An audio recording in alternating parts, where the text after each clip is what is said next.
Hello बच्चों, let's read this question. The question says beryllium shows diagonal relationship with dash. तो बच्चों हमें इस क्वेश्चन में बताना है कि जो हमारा बेरिलियम होता है वो किसके साथ डायगोनल रिलेशनशिप दिखाता है। तो फर्स्ट ऑफ ऑल बात करते हैं इस क्वेश्चन में हमारे की कंसेप्ट के बारे में कि की कंसेप्ट हमारा क्या होगा। की कंसेप्ट है बच्चों हमारे पास डायगोनल रिलेशनशिप। बच्चों हमें डायगोनल रिलेशनशिप समझना है कि डायगोनल रिलेशनशिप होता क्या है, किसको बोलते हैं डायगोनल रिलेशनशिप। बच्चों ऐसा देखा जाता है कि हमारे पीरियोडिक टेबल में जो एलिमेंट्स होते हैं उनमें जो सेकंड पीरियड के एलिमेंट्स होते हैं वो हमारे पास थर्ड पीरियड के एलिमेंट्स के साथ कुछ सिमिलैरिटीज दिखाते हैं। कैसे समझते हैं, मान लीजिए मेरे पास ये सेकंड पीरियड में लिथियम है और इसके नीचे कौन होता है इसी ग्रुप के अंदर, मेरा सोडियम होता है। और हमारे पास यहाँ बेरिलियम है और यहाँ पे कौन होता है, मैग्नीशियम होता है इस ग्रुप के अंदर।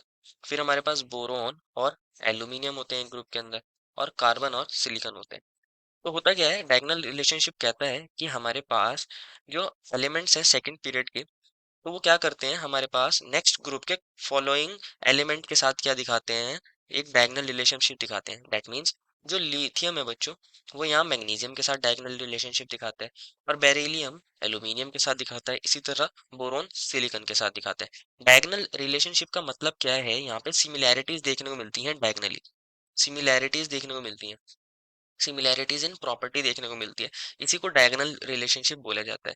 तो ये होता क्यों है इसको भी थोड़ा सा समझ लेते हैं। एक्चुअल में होता क्या है, अगर हम हमारे ग्रुप के अंदर from top to bottom move करते हैं, अगर हम ग्रुप में टॉप टू बॉटम मूव करते हैं, क्योंकि हमारे पास साइज बढ़ जाता है, इफेक्टिव न्यूक्लियर चार्ज डिक्रीज करता है, तो हमारे पास इलेक्ट्रो पॉजिटिविटी बढ़ती है। क्या बढ़ती है, इलेक्ट्रो पॉजिटिविटी इंक्रीज हो जाती है। अगर हम टॉप टू बॉटम ग्रुप में मूव करते हैं, इलेक्ट्रो पॉजिटिविटी इंक्रीजेस। और अगर हम लेफ्ट टू राइट मूव करते हैं हमारे पीरियोडिक टेबल के अंदर, तो हमारे पास साइज डिक्रीज हो जाता है और हमारे पास इफेक्टिव न्यूक्लियर चार्ज इंक्रीज हो जाता है। तो हमारे पास इलेक्ट्रो नेगेटिविटी क्या हो जाती है, इंक्रीज हो जाती है। अगर हम लेफ्ट टू राइट जा रहे हैं तो इलेक्ट्रो नेगेटिविटी इंक्रीज होती है, और अगर हम टॉप टू बॉटम जाते हैं तो इलेक्ट्रो पॉजिटिविटी हमारे पास क्या होती है, इंक्रीज होती है। तो जब हम डायगोनली मूव करते हैं तो ये दोनों इफेक्ट एक दूसरे को कैंसिल करने की कोशिश करते हैं, और हमारे पास प्रॉपर्टीज सेम हो जाती हैं। हमारे पास एलिमेंट्स की सिमिलर प्रॉपर्टीज इस वजह से देखने को मिल जाती हैं, सिमिलैरिटी देखने को मिल जाती है। इसको बच्चों हम कभी कभी पोलराइजिंग पावर के टर्म्स में भी एक्सप्लेन कर सकते हैं, पोलराइजिंग पावर के टर्म्स में भी इसको एक्सप्लेन कर सकते हैं। बच्चों जो हमारे पास पोलराइजिंग पावर होती है वो डायरेक्टली प्रोपोर्शनल किसकी होती है, आयनिक चार्ज। जितना ज्यादा आयनिक चार्ज होगा उतनी ज्यादा पोलराइजिंग पावर होगी, और वो इन्वर्सली प्रोपोर्शनल होती है हमारे पास आयनिक रेडियस के स्क्वायर के। आयनिक रेडियस जितनी कम होगी उतनी ज्यादा पोलराइजिंग पावर, आयनिक रेडियस कम होगी तो आयनिक साइज भी कम होगा।